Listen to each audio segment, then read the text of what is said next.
આગળ વધીએ. ગુજરાતમાં ચાંદીપુરાના વધુ 13 શંકાસ્પદ કેસ નોંધાયા છે. આ સાથે જ રાજ્યમાં કુલ કેસનો આંક 86 થયો છે અને તેમાંથી હાલ 9 કેસ પોઝિટિવ છે, જ્યારે અન્યના સેમ્પલ પરિણામ આવવાના બાકી છે.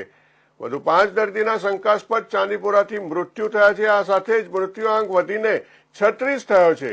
સુરતના સચિન સ્લમ બોર્ડમાં રહેતા વિશ્વભર સિંઘની 11 વર્ષીય પુત્રી સંધ્યાને સખત તાવ આવ્યો હતો.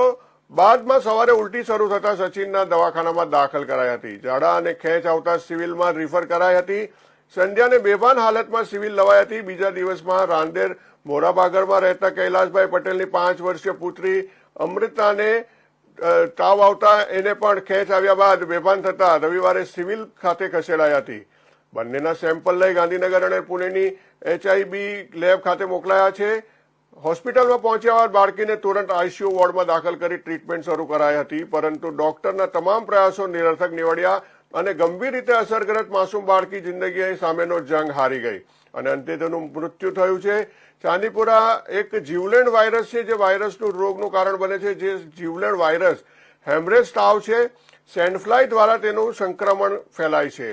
મોટા ભાગે માટીના મકાનો, ભેજવાળી દિવાલોમાં સેન્ડફ્લાય ઈંડા મૂકે છે. સામાન્ય રીતે 0 થી 14 વર્ષના બાળકોમાં રોગ પ્રતિકારક શક્તિ ઓછી હોવાથી જોવા મળે છે. 50 થી 80% મોતનું જોખમ રહે છે.